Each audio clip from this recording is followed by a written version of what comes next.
All right, welcome to our client case study this month. Today we have the opportunity to speak with one of our clients who has an incredible story to share with you. I'm anticipating this to be a real and raw interview. So if you're like, why do we only hear the good stuff? This is going to be what it's really like today in the trenches here with Maddie. So our guest today is a busy working mother of 5 who's just about to hit her year mark with her most recent twins, which is really exciting. If you don't know me yet, my name is Allison Tolman. I'm the creator and founder of the Pumping for Working Moms coaching program, where we do help career-driven women who are committed to breastfeeding transition back to work with a realistic and sustainable plan and the calm confidence to maintain their milk supply with a breast pump and find that work-life pump balance that works for them. So as we're talking with Maddie today, if you find yourself wanting the same long-term help and focus through this transition, there will be a link down below in the description. It's also newlittlelife.com/apply. But I'd like to introduce you to our guest today. Her name is Maddie. We've worked with her for many, many months now, and she's been an absolute star client to work with, and we love having her there. She's a mother of 5, 13-year-old, 11-year-old, a 5-year-old boy, and then 11-month-old boy twins. So that's been kind of fun. She works as a VP of operations for a boutique commercial real estate brokerage firm, which in her words is a very wordy way to explain that she runs an adult daycare for commercial real estate brokers. It's kind of fun. She said, I was a little hesitant to do this interview today because I don't feel like I'm at my best place mentally. But then I decided that this is all the more reason to speak about my journey. And I actually wanted to share that right off the bat because I thought that that was really special, that she was like, this isn't the best moment, but I want to share it because it's real, raw, and how it is. So I'm really excited to talk with Maddie today. Let's go ahead and bring her on. How you doing? I'm good. You're at work, you're busy, like squeezing stuff in. Thanks for being here. For having me. Of course. All right. Well, I think let's just start at the beginning and kind of go from there. Maybe even with your first little one, because I know that kind of played into your story with these twins. So let's just kind of hear your story. Start at the beginning, wherever that is for you, and we'll go from there. Sure. Well, like you said before, I have a lot of kids in my house. My 2 older ones, they are from my husband's previous relationship. So I didn't have a lot of experience until I had obviously my first with, how to be a real mom, even though stepmoms are real moms too. They really are. So my first child, I was able to breastfeed him right away. The milk came in the hospital. It was really exciting. Zero idea what I was doing, but it felt like I was doing the right thing. I was exhausted. I mean, labor alone is insane. And I've usually just personality wise kind of a go with the flow person. And of course I talked to my doctor. Of course I talked to people that have had children before, but I kind of winged it. I knew that I was like, I don't really know what to expect really, you can only do so much research, but anyways, we started off really strong and the lactation lady came in and she said, hey, you're this and you can pump if you want, or just put the baby on, and left. It was maybe like a 20-minute conversation. Never came back, told me how to football hold and said that was the best way to do it and good luck. So I said, okay, cool. Okay. We do this. They gave you a formula in the hospital most of the time because you don't have a lot of milk yet. It's very rare that you're able to successfully, exclusively breastfeed your baby in the hospital, right? So he's doing a combination of everything. We get home and the milk's turns on. Everything's cooking, rocking. I talked to my sister, talked to my mom, got a good breast pump, and we're just living life. About 4 months in, I went back to work full time. I had been working kind of from home, in the office, out of the office, like that. And when I started pumping at work, it was hard, but it was doable. It was a little bit of a distraction, but I think the stress of it was like the biggest issue for me, that my milk started to decrease around 4 months. I know now that that's pretty normal, but I didn't know then, kind of what I was looking at. So I got really discouraged. I got really stressed out. I was crying all the time. I was upset with my husband and he didn't understand because he formula fed his other babies. He's like, just give him the formula. It's not a big deal. It's a huge deal to me. I can't do it. I'm not good enough. Like there's something wrong with me. So by the time we got to 6 months, we had to start supplementing about 50-50 with formula. And I just said, I can't do this anymore. I'm giving up. It's not worth my mental strife and the stress on my home. Like, he's being fed. He's 100% in every category. I just got to let this go. And we were good. Like it wasn't that hard. I was a little bit sad, but it wasn't that hard. So fast forward to getting pregnant with my twins. When I found out it was 2, I said, absolutely, I have to figure this out. I can't afford. Is there kind of an echo? Is that just me? I think it sounds fine on my end. Okay, cool. I was like, I can't afford this. We probably can, but I really don't want to work into the budget an extra, $80 to $120 a week on formula. It's insane. I can't do it. So I started researching. The minute I found out it was twins, I was probably like 8 weeks pregnant. I started researching breast pumps for twins.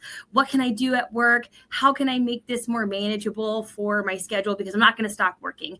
And I have a very demanding, role. I had just started this job that I have currently about 6 weeks before I found out I was pregnant. So it was all very quick at the same time.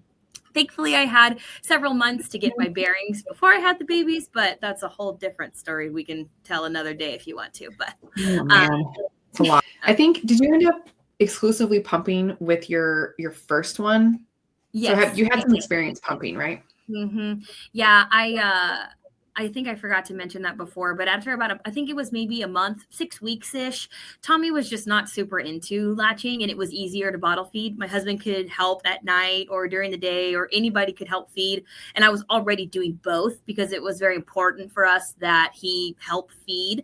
He wanted to be a part of it and stuff like that. So that pumping was good. I was solid there, or so I thought I was. It turns out that I was the wrong flange size the entire time that I was pumping with Tommy. Well, maybe. I never really compared, but I went from like a 24, 27, like I kind of fluctuated there, all the way down to like a 19 this time. And I've been 19 pretty much the whole time that I've been pumping. So that in itself, I think, contributed a lot to being able to continue pumping. But okay, where was I at in my story? Sorry, I kind of got myself sidetracked. I knew from the beginning with the twins that I was going to exclusively, I wanted to try to latch them. I wanted to try tandem feeding. I thought it looked really cool. I didn't get to breastfeed or feed at the breast very much with my first, so I said, let's try it. That was a very lofty goal. It's hard. I mean, it's doable, but man, it's a lot. Yeah. It was very hard. So a little bit more about my postpartum journey that contributed to all the things. Probably at, I guess they were born on a Monday or Tuesday. And on Friday, I was on FaceTime with my dad, and he said, "What's wrong with your face?" And I said, "What do you mean what's wrong with my face?" He said, "It's drooping on the left side." I was like, "What?" So I looked, and sure enough, it was just kind of in the corner of my mouth that it wasn't quite moving right. And I said, well, that's kind of strange. So I didn't have any other symptoms. Nothing else was going on. And he actually had Bell's palsy when I was a kid, like way when I was younger. And he goes, I think that's Bell's palsy. That's what it looks like. I was like, no, it's not. Like, I'm sure it's just something weird. I'm really tired. I just had the babies, blah, blah, blah, blah. About 24 hours later on Saturday night, like my whole left side was just like going down. I could barely move my lip. My eye was kind of all weird. And they said, you have to go to care now. Saturday night. It was the Saturday night, the day before Easter. So like, obviously everything is closed. And you have 1 week old babies? Yeah. Oh my gosh. Yeah. So we were actually feeding well. I was pumping, milk was flowing, everything was fine, like very normal, except for my face. And so I get there and they said, well, 2 things, either you're having a stroke or you have Bell's palsy. It's like, well, which is it? That's probably good to know. Yeah. We went through the list of things and they said, well, we're pretty positive it's not a stroke. And we're going to pretty positive. Who says that? We're going to prescribe you a steroid, prednisone, and wait 24 hours though to start your prescription, because if it is a stroke, this will make it worse. And we're not sure. Okay. All right, cool. 1 week old babies. Everybody's coming over tomorrow for Easter that wasn't already in town because I had just had the babies. Maybe having a stroke, but maybe not. take these pills and they're going to make you worse or they're going to make you better. Got it. Great. What a relaxing way to start twin life. Yeah, we're here. Gosh. We're here. So it turns out that's what it was, Bell's palsy. I took the prednisone.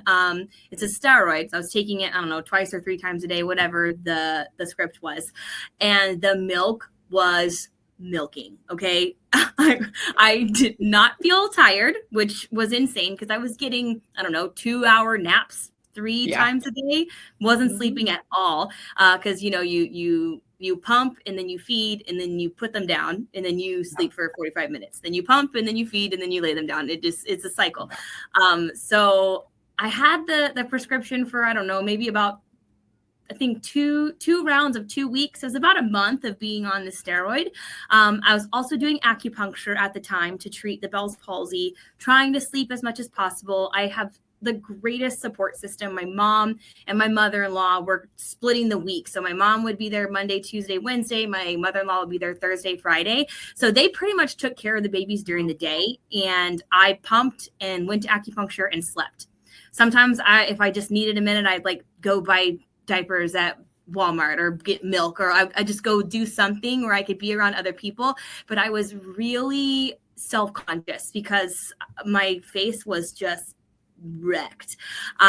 It's much better now. It's still not 100%. Most people don't notice it. Obviously, I notice it because I know what I'm supposed to look like.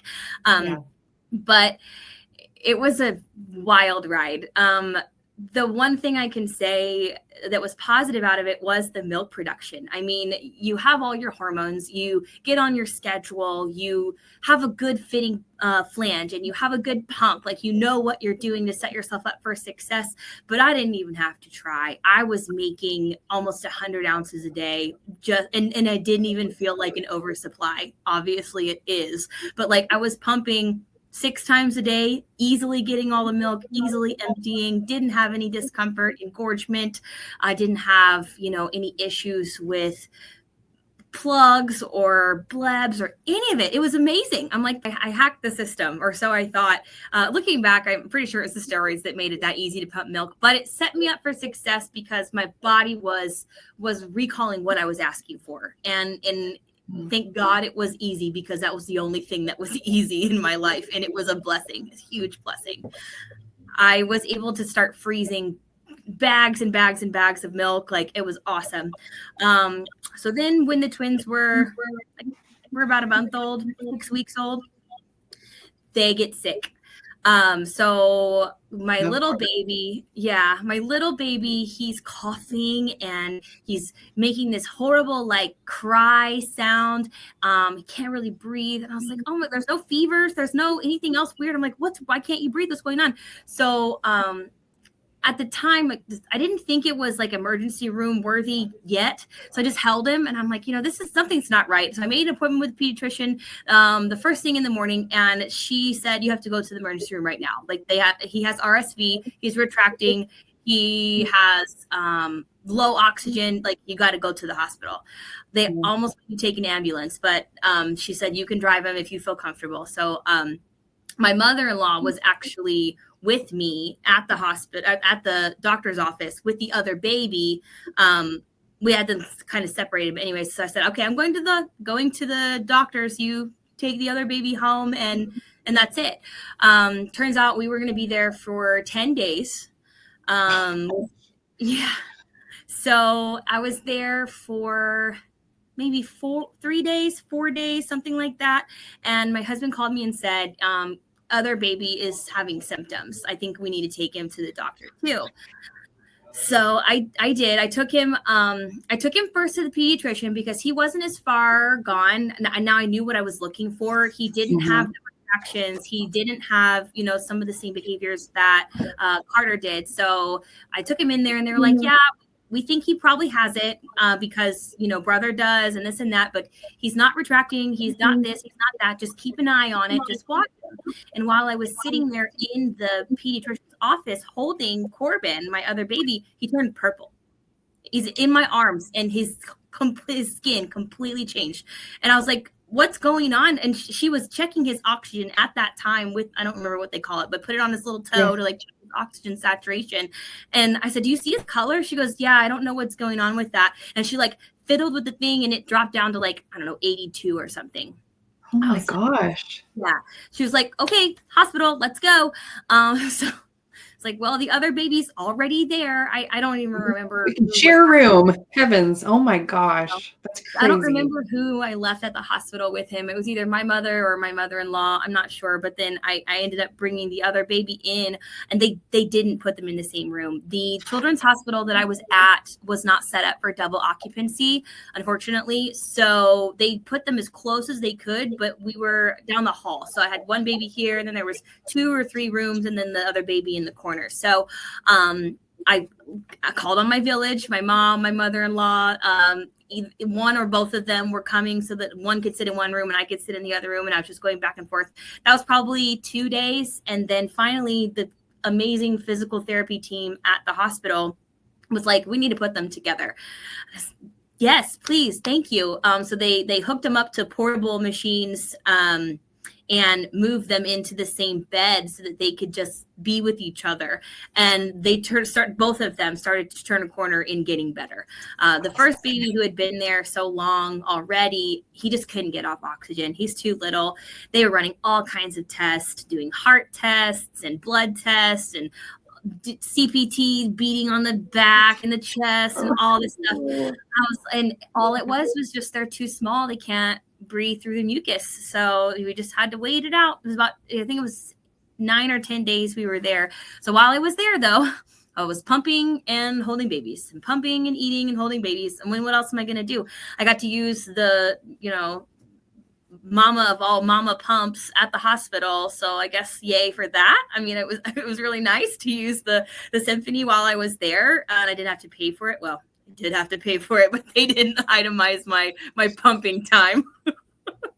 Anyways, it was wild.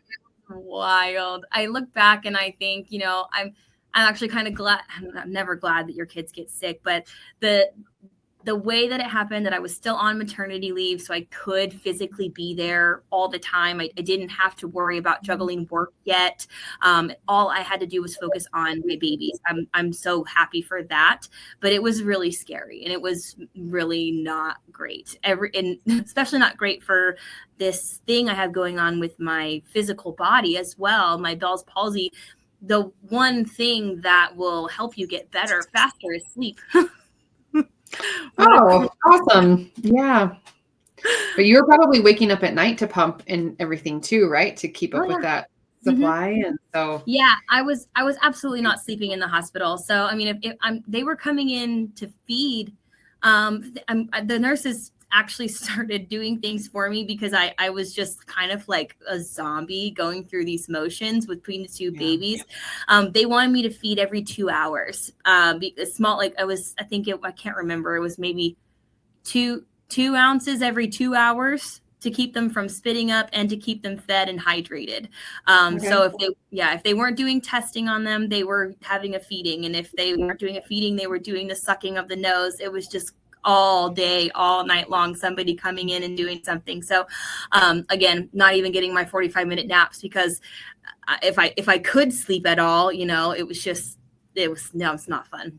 I'm glad that part of my life is over. They are healthy now. They have not had any lasting repercussions, have not even been sick once again after that, ear infection or cold or any of it. No, they're very, very healthy now, which I'm grateful for. That's amazing.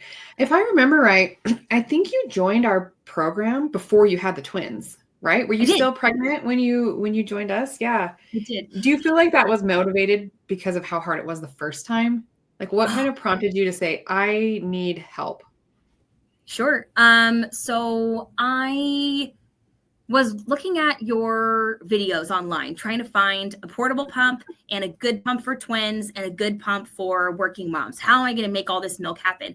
And it was the pump comparison video of yours. And I was like, oh, this lady is really cool. I'm going to look at her library. And so when I'd have a few moments at work, I would just go and kind of peruse, what you had going on here or there and what's this and what's that. And then I fell into a video where you were promoting the community. I was like, well, I don't know that I really need that. But are you going to commit to this? Like, is having just your own, my own accountability going to be enough? Are you really going to watch these videos? Are you really going to commit to making this milk for the babies? Because obviously it's what you want. Obviously it's what you need. But I still felt really strange about even communicating to other people about that stuff. It's private or it's personal, or I just don't really like talking about myself in general. So I made the decision to schedule the interview just to see what it's about. I want to figure out what this program is. It costs money. Can we afford it? Should we pay for it? Whatever. But in my interview is actually when I really decided, like, you have to do this so that you'll keep on pumping. Obviously you have a goal. I never stick to my goals. Obviously this is something that you really want to do. Yeah. No. So I really did it to challenge myself. Number one, to be more consistent, like with what I wanted. Like if I'm going to commit to my time, commit money, you got to stick to this. And it was really a challenge of like, can you do it for you? Not even just for your babies, even though it's the best thing that they need.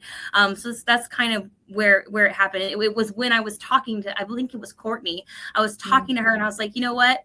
I hope that she lets me in here because I really want to do this now. and that's it. It's been an incredible experience, and I would highly recommend it to anyone that maybe kind of knows what they're doing, doesn't really know what they're doing. Like it saved me in my postpartum 100%. Not only did it teach me how to produce milk, but it gave me a lot more. Yeah. It's always interesting to hear kind of people's different reasonings for reaching out and getting this type of long-term coaching support. Cause it's like, we're not IBCLCs doing visits and like, here, watch your baby and stuff like that. Like it really is coaching, kind of the holistic view of there. So, a lot of people come in with like, hey, I got to figure out how to pump. Like I need the milk. And I think you needed that a little bit too. Last time didn't go like the smoothest and you ended a lot earlier than you wanted, but it's always interesting. A lot of people love the accountability too. And yeah, coaching is an investment. It's not a cheap investment, but that's kind of part of it. It's like, if I can commit this much to myself, like I'm more likely to do it. So it's interesting to hear you talk through that too, because it's definitely a thing. What has been the most helpful part of the program for you? The part you've enjoyed the most? It's been the weekly calls is the part that I've enjoyed the most. Being able to hear other moms speaking about the same things or different things, or something that you just dealt with a few weeks ago, or that you end up dealing with in a few weeks in the future after you heard about it. We're all going through the same things at the same times, and you can all relate. It's really something that I didn't know that I was craving, that I needed to have people that were in a similar walk. As a working mother, a career-driven woman, you get yourself in these positions, or me specifically, I shouldn't say so generally. I work in a man's world. I'm corporate through and through, and even more so in my industry, it's dominated by males. And although some of them are fathers or brothers or, family figures, they really don't know.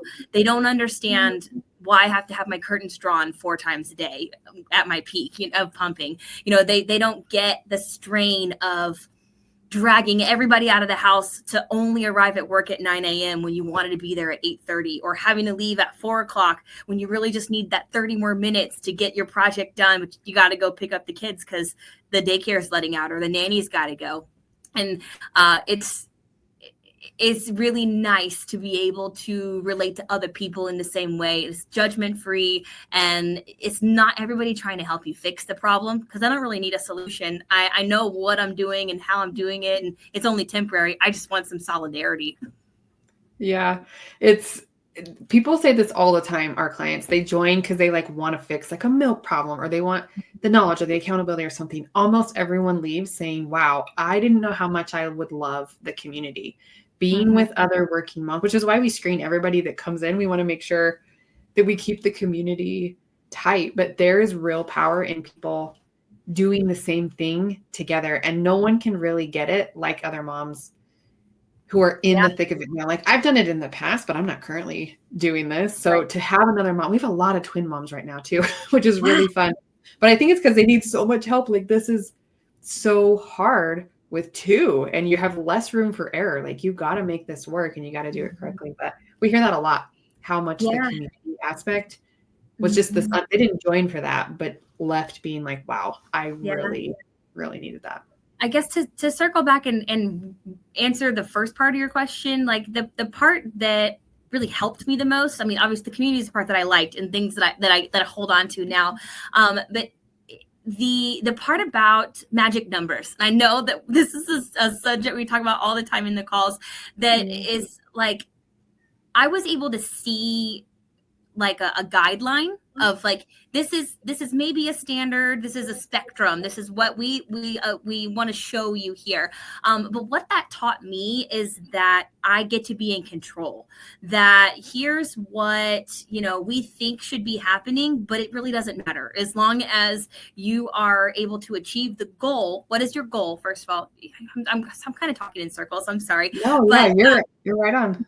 Your program as a whole, after getting through all the videos, all of the teachings, which they're all incredible, you set it up great. But anyways, you get to take what you've learned and apply it for yourself. That's probably the best part of the program, is that it teaches you how to do things yourself. And the part about magic numbers and how many pumps a day and what you should be achieving, it all circles back to, is it working for you? That's it. Nothing else matters. We can teach you all day about how to make more milk or how to make less milk or whatever it is that you want. But it really circles back to, are you okay with everything that's going on with you? Because if not, then what are we even here doing this for? That really highlights beautifully the whole point of coaching like this. And that my approach has always been this balance of science and practical. So I'm glad that came through. And that was something that really resonated with you too, because we do have a unique methodology in our program of how we lay things out and teach, but it's not like a breastfeeding or pumping course or something where it's like, do this and then this and then this. It's like, here's this piece of information, and then now here's how you apply it to you. So I'm glad that worked for you. And I think you've adjusted kind of goals and mindsets and stuff multiple times in this back to work experience. And every time I've talked with you, you felt really confident about it, at least seemingly like, hey, I'm making this change and this is why, and I know how to do it. And you gave me the tools and I've already done it. Actually, it's usually how Maddie shows up. It's like, I did it 2 weeks ago. So awesome. I mean, it is. This group gave me confidence to be in control of the milk. Like I know how much milk I need to make and I know how to do it, but like I'm going out of town next weekend, or my parents want to keep the boys. So here's all this freezer milk, because I'm still making milk for my kids. Like I never had a goal of a freezer stash. Some people do. Some people need it. Some people are like, I'm going to pump everything all the time and then I'm going to quit in 6 months. So I'm working really hard. I always knew that I was going to be feeding or pumping or some sort of milking, and whatever you want to call it, up till about a year. And so I never worried about that goal. And because I didn't have a choice in the beginning, I already knew that my body had decided this is what we're doing for my first baby. I kept that in the back of my mind as well. Yeah, you're learning all this stuff now and you have all these people now, but if the milk dries up tomorrow, that's okay. Remember, like you did it already once and you survived it. Everybody's still doing great. So I think holding on to that too, of being loose, being able to be flexible is one of the things that I had to keep in the forefront of my mind, that I want what I want and I'm going to do everything that I can to reach those goals. But if I don't make them, that doesn't make me less. Yeah. And I love the word control. You've said that multiple times, like you just wanted control and that's what you found. And that's my goal too. Like it doesn't really matter how long our clients give breast milk or like what it looks like for them. The part that matters most to us is that you feel like you're in control, that you can make decisions based on what's happening in real time, based on life that changes, and that you can make an informed decision, that you never have to stop earlier than you want because things aren't working, right? Now, sometimes life throws you a bag of lemons and you got to deal with it and figure it out. And we just can't control that. But what things can you control? What choices can you make that feel good to you? And that's kind of the whole point of what we kind of do. So, gosh, I think your babies are 1 at the end of the month, which is They are. exciting. How Yeah. are you feeling about approaching that 1 year mark? We're excited. We're excited. They're very developmentally different than my first child. Not in a good way or a bad way. They're just so different, like they're not walking yet. They just barely started to get up on their hands and knees from an army crawl. Whereas my other child, he was running circles at 9.5 months. So it's just really interesting to see, the differences, but then also different them versus him. They have been eating, like full, what I would consider like full grown meals, probably more than my toddler, since they were 9 months old. They want food, which I've never seen before. And maybe that's the difference between formula and breast milk, or maybe that's just the difference between my two babies or my three babies, my twins and my single, that everybody's different, and you got to embrace that as well. You got to treat each child the way they need to be treated, I guess. I try not to compare my kids, but I get guilty of it. It's especially hard with twins not to compare them directly to each other, because they're like at the same place time-wise, but they're often so different. I hear that from a lot of twin moms. It's just so hard not to be like, you're doing this, why aren't you doing this? Let's go. It is. It's true. Yeah. Like one has 7 teeth and the other one has 1 tooth. I can't understand how genetically you come from the same place, but you're so different. How can you be so different? Yeah. So how long, kind of now that you're here at this little over 11-month mark, do you have an idea of how much longer you want to keep doing the milking thing, as you say? Oh, we're getting done. I'm getting done. I'm real tired. They have kind of slowed down their milk intake. They don't really care about it that much. I give them, what they need, but a lot of times they're not even finishing their bottles. And so it's kind of like a self-weaning type situation. And I am here for it, because you're done. Yeah. I'm down to 3 pumps a day. So it's very much more manageable with my time schedule, once when I wake up, once at work, and once before I go to bed, which is way easier than, every 4 hours, every 3 hours, but back way back when. But we're finished. I have no desire to go past a year.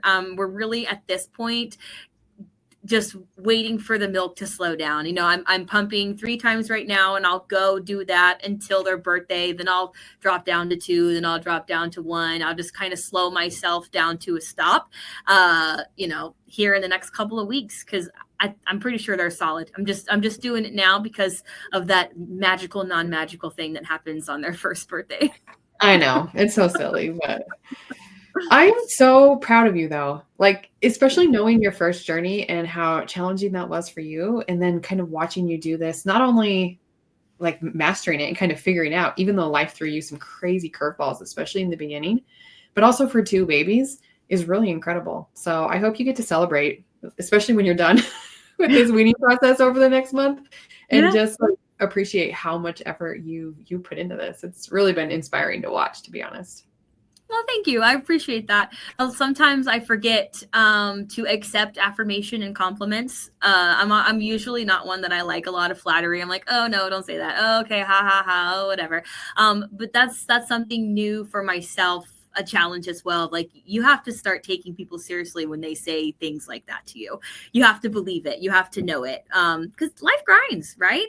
And things are difficult.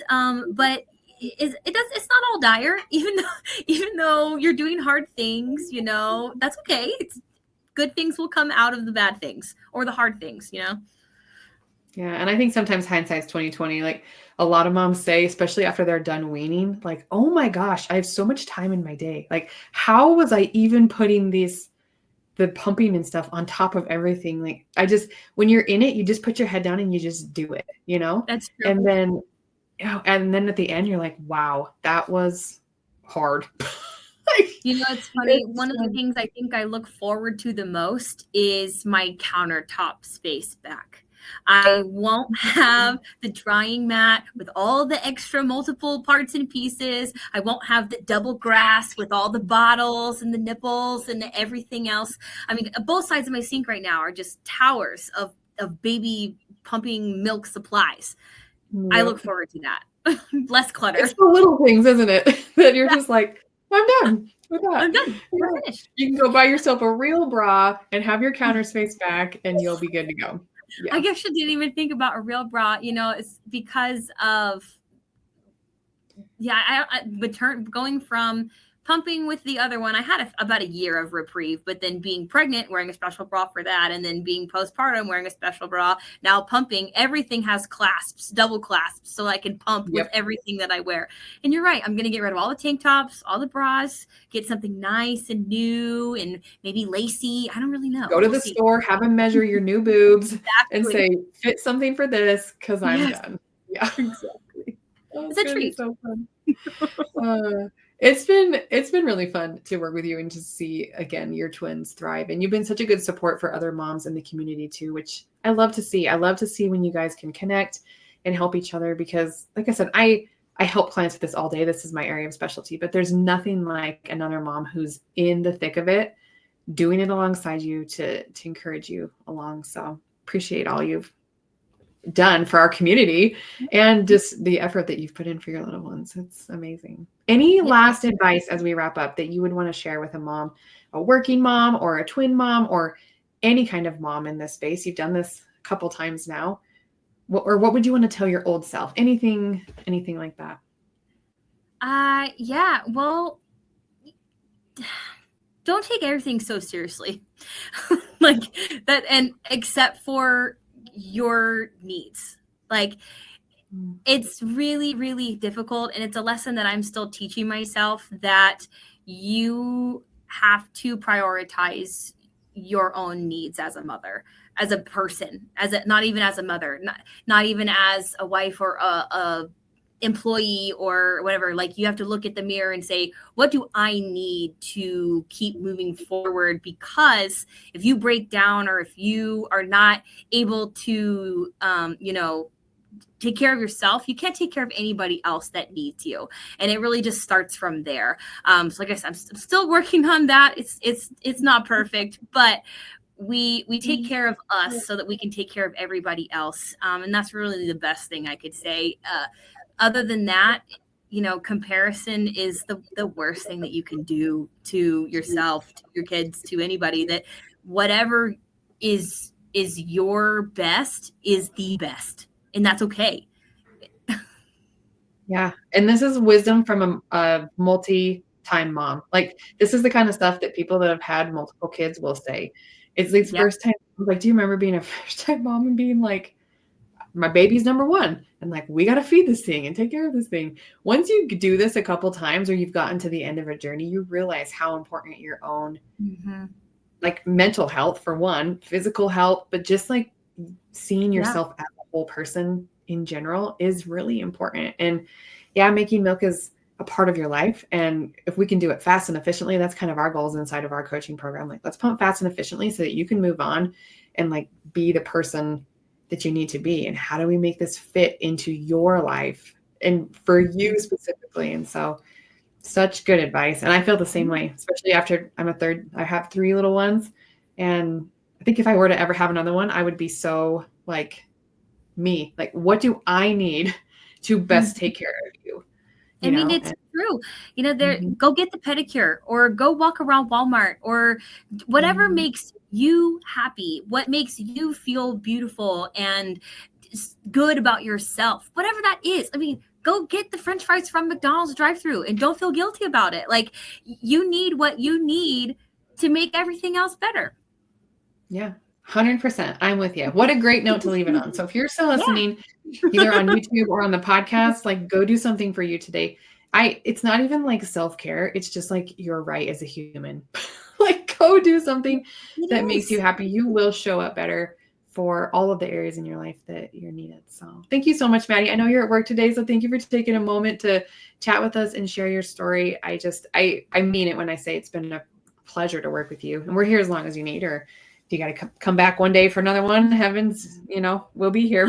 But it's been lovely to work with you. So thanks for sharing your story with our audience today. Really appreciate you. Thank you for having me. And I will see you on Wednesday in our weekly call.